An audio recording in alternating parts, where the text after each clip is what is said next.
अस्सलामुअलैकुम जी फ्रेंड्स, आज का जो हमारा टॉपिक है वो है बायोट सवर्ड लॉ। लास्ट वीडियो में हमने स्टेडी करंट्स पर स्टडी कर लिया था। ये हमने कोर्स स्टडी किया हुआ है, स्टार्ट किया हुआ है EMT 1 का, इलेक्ट्रोमैग्नेटिक थ्योरी का, ग्रिफ्थ की बुकों में से। ओके, तो अगर लास्ट वाली वीडियो आप लोगों को आती है स्टेडी करंट वाली तो बेहतर है, इसकी समझ आएगी आज वाले टॉपिक की बायोट सवर्ड लॉ। अगर नहीं आता तो इसका जो लिंक हो वो इंशाल्लाह आप लोगों को डिस्क्रिप्शन में मिल जाएगा। सबसे पहले देखें कि जो बायोट सवर्ड लॉ होता है जो हम यूज़ कर रहे होते हैं, इसका मेन पर्पज़ क्या होता है, इसको हम क्यों यूज़ कर रहे होते हैं। तो ये एक्चुअली में रिलेशन बताता है। जो बायोट सवर्ड लॉ है ये gives relation between current and magnetic field, कि हमें ये करंट और मैग्नेटिक फील्ड के दरमियान जो है रिलेशन देता है। यानी कि यानी कि इसका मतलब क्या हुआ, it relates the magnetic field to the magnitude and direction and length and proximity of electric current. यानी कि बेसिक सिर्फ यही समझ रहे हैं आप लोग कि जो करंट और मैग्नेटिक फील्ड के दरमियान जो रिलेशनशिप होता है वो हमें बायोट सवर्ड लॉ के ज़रिए मालूम होता है। यहाँ एक बात लिखी कि मैं मैग्नेटिक फील्ड का तज़किरा कर रहा हूँ, इलेक्ट्रिक फील्ड नहीं है। ओके, तो अब ये देखें, सबसे पहले क्या है मैग्नेटिक फील्ड और स्टेडी करंट। अब स्टेडी करंट क्या है इसको मैं एक्सप्लेन कर चुका हूँ लास्ट वीडियो में। तो अब सिंपल वर्ड्स में ये समझे कि जो कॉन्टिन्यूस फ्लो होता है ना इलेक्ट्रॉन्स का, चार्जेस का, उसको हम स्टेडी करंट कहते हैं। अब ये हमारे पास एक क्या है वायर, समझ लें कि ये हमारे पास एक वायर है सर्कुलर लूप में। ओके, तो अब हम चाह रहे हैं कि ये हमारे पास पॉइंट P है, इस पॉइंट P को आप पॉइंट है, इस पॉइंट को आप नाम दे रहे P का। यानी कि हम इस जो हमारे पास वायर है, इस वायर की वजह जो कि क्लोज्ड वायर है, हाँ वो सर्कुलर फॉर्म में हो या स्फेरिकल फॉर्म में हो, लेकिन क्लोज होनी चाहिए। ओके, तो अब इस क्लोज्ड वायर की वजह से हम इस पॉइंट PR पर फाइंड करना चाह रहे हैं मैग्नेटिक फील्ड। तो क्या करेंगे, हम इस जो पैच हो जो हमारे पास वायर है इसको हम स्मॉल पैचेस में डिवाइड कर लेंगे। यानी कि जिस तरह मैंने देखें ये DL, इसी तरह यहाँ भी DL, यहाँ भी DL DL DL DL DL DL DL करते जाएंगे। तो जब एक का जब हम आंस निकाल लेंगे तो जब वो उसके आंस को हम इंटीग्रेट कर देंगे तो हमारे पास क्या आ जाएगा, magnetic field on that point आ जाएगा। ओके, तो यहाँ एक यानी कि गलत यानी कि हमारे पास मुश्किलात आती है, वो हम बाद में देखते हैं क्या आती है कि यहाँ के जो रेडियस होता है वो चेंज हो रहा है। यहाँ का देखें, यहाँ से लेकर यहाँ तक जो हमारे पास R है वो ये है, ये वाला ये लेंथ है, लेकिन यहाँ ज़्यादा लेंथ हो जाएगी। खैर वो हम बाद में देखते हैं। तो सिंपल वर्ड्स ये है कि हम एक लेंथ क्या मैग्नेटिक फील्ड फाइंड करते हैं, फिर उसको आंस आएगा, उसको इंटीग्रेट कर देंगे तो हमारे पास आंस आ जाएगी। जिस तरह हम इलेक्ट्रिक यानी कि फील्ड फाइंड करते थे किसी पॉइंट पर ड्यू टू स्टेशनरी चार्जेस की वजह से, तो वहाँ भी हम इंटीग्रल यूज़ करते थे तो कॉलम्स लॉ में, तो फिर हमने गाउस लॉ यूज़ किया। इसी तरह यही तमाम जो मुश्किलात हैं वो यही इस केस में भी पेश आएंगी। यानी कि हम लास्ट वीडियो में हमने यानी कि जो मेरे पास चैप्टर था उसमें हमने इलेक्ट्रिक फील्ड फाइंड की थी, तो वहाँ हम इंटीग्रल की वजह से हमें मुश्किल का सामना करना पड़ रहा था। अब यहाँ भी इंटीग्रल आएगा तो हमें यहाँ भी मुश्किल का सामना करना पड़ेगा। तो वहाँ हमने गाउस लॉ यूज़ कर लिया था, अब हम इधर क्या यूज़ करते हैं वो भी हम देखेंगे। तो अब ये याद रखिएगा कि उधर हम कॉलम्स लॉ यूज़ करते थे। कॉलम्स लॉ कब, जब हम इलेक्ट्रिक फील्ड फाइंड करते थे किसी भी पॉइंट चार्ज पर due to stationary charges. Okay, तो अब यहाँ हम बायोट सवर्ड लॉ यूज़ करते हैं। यानी कि हम ये कह सकते हैं सिंपल वर्ड्स में कि जो बायोट सवर्ड लॉ है और जो कॉलम्स लॉ है वो बिल्कुल सेम है, एग्जैक्ट है, लेकिन क्या है फ़र्क क्या है, कॉलम्स लॉ को हम यूज़ करते हैं इलेक्ट्रिक फील्ड की केस में और इसको हम मैग्नेटिक फील्ड के केस में यूज़ करते हैं।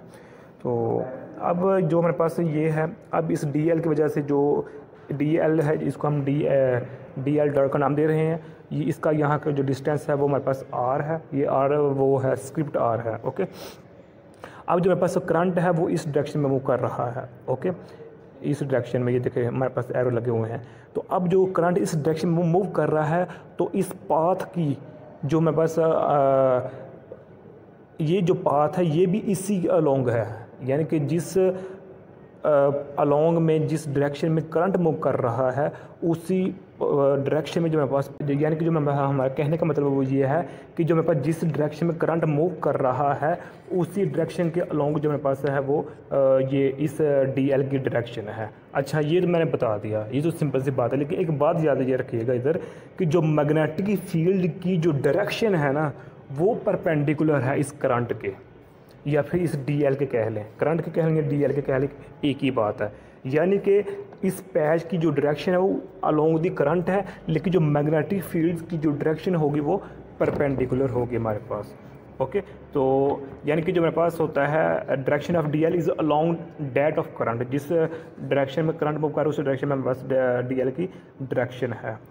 तो अब ये है देखो हमारा फार्मूला है, ये हमने बायोट-सावर्त लॉ का फार्मूला इधर यूज़ किया है।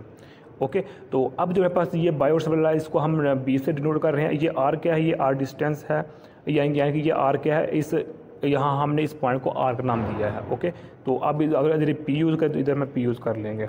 अब ये इज इक्वल टू क्या है, परमेबिलिटी ओवर 4 पाई है। अभी इस फार्मूले को देखने से पहले ये देख लें कि जो हमारे पास डी बी है, यानी कि अब जो हमने ये लिखा हुआ है ना, ये बी है ना सिंपल, अब ये सिंपल मैंने डायरेक्ट फार्मूला लिख दिया है इधर। अब सबसे पहले हम चूँकि स्मॉल पैच के लिए देख रहे हैं तो इधर हम डी बी लिखेंगे, तो जो डी बी होगा वो डी बी की जगह यानी कि हमारे पास जो उस फॉर्म में जो इंटीग्रल होगा वो ख़त्म हो जाएगा। यानी अगर हम सिर्फ सिंपल इस स्मॉल पैच का देख रहे हैं तो उस फॉर्म में जब डी बी यूज़ करेंगे तो हमारे पास इंटीग्रल नहीं है, जब हम इंटीग्रल यूज़ कर देंगे तो जो हमारा डी होगा वो ख़त्म हो जाएगा।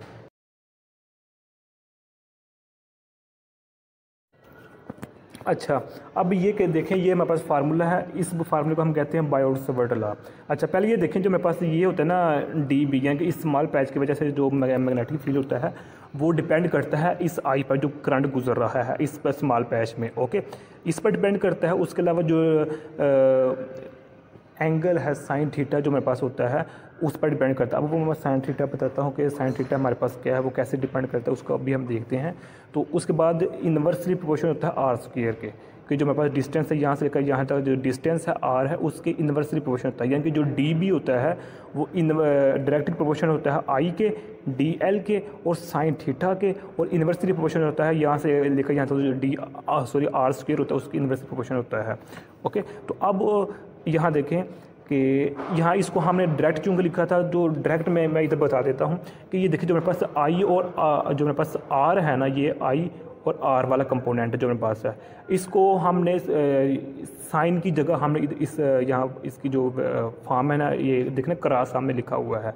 तो जो साइन वाला कंपोनेंट था ना वो हमने ख़त्म करके इधर हमने क्रॉस लिख दिया है। ओके, अब जो मेरे पास आई है, आई को मैं इस तरह लिख सकता हूँ, तो यहाँ आई की वैल्यू पुट की तो मेरे पास ये फॉर्म आ गई। ये मेरे पास कहलाता है बायोट-सावर्त लॉ। अब हमारे डी एल है वो करंट लेंथ एलिमेंट कहलाता है।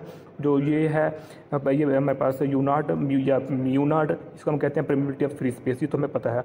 जो ऐसा यूनिट है मैग्नेटिक फील्ड का हमारे पास ये है। ओके,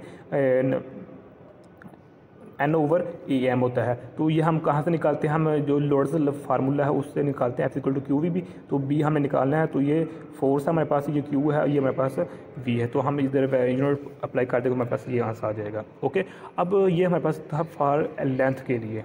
अब अगर हम फार सर्फस के लिए निकालें तो हमारे पास ये होगा, वॉल्यूम के हमारे पास ये होगा। ये देखें हमारे पास ये चेंजिंग है। ओके, तो ये हमारे पास सिर्फ फार इन्फॉर्मेशन था, ये देखें, लेकिन हमारे पास मेन क्या था, ये था। अब यहाँ एक मेरे पास पॉइंट समझिएगा कि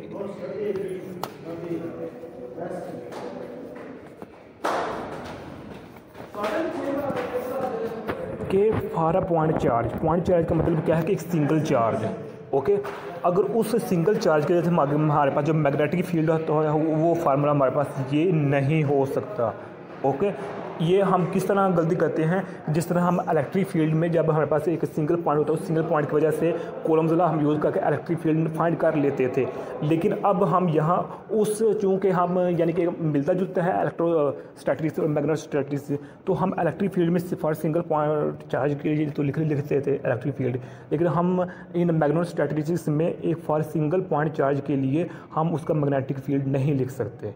ओके, तो ये हमारे पास गलत फार्मूला, हम इस फार्मूले को यूज़ नहीं कर सकते। अब ये देखें जो मैं आपको पीछे बता रहा था कि ये मेरे पास एक लेंथ है, ये हमारे पास लेंथ है, वायर है, और इसमें हमने ये डी एल पैच लिया हुआ है। ओके, अब ये डी एल पैच है तो इसका हमारे पास डिस्टेंस, इसको आर का नाम दे रही है, पी का नाम दे रही है, आप लोगों की मर्जी है।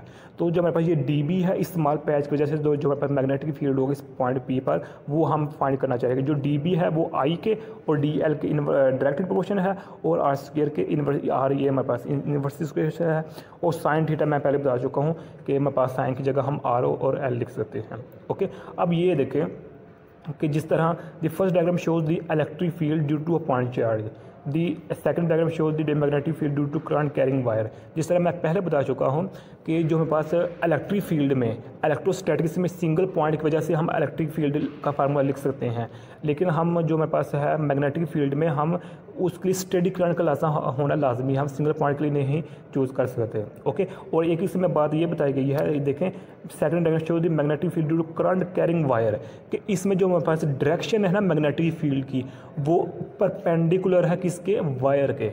यानी कि मैं पहले ये बात आई थिंक बताई, बल्कि बताई है कि जो हमारे पास ये DL है, सपोज ये देखें हमारे पास जो ये DL है, DL की जो हमारे पास करंट ऊपर मूव कर रहा है तो करंट की डायरेक्शन अपवर्ड साइड पर है, तो DL की भी जो डायरेक्शन है वो अपवर्ड साइड पर है, लेकिन जो हम मैग्नेटिक फील्ड की डायरेक्शन है वो इसके परपेंडिकुलर है, यानी परपेंडिकुलर है। ओके, यही इसमें बताया गया है। ओके, ये हमारे पास डायग्राम है इसकी।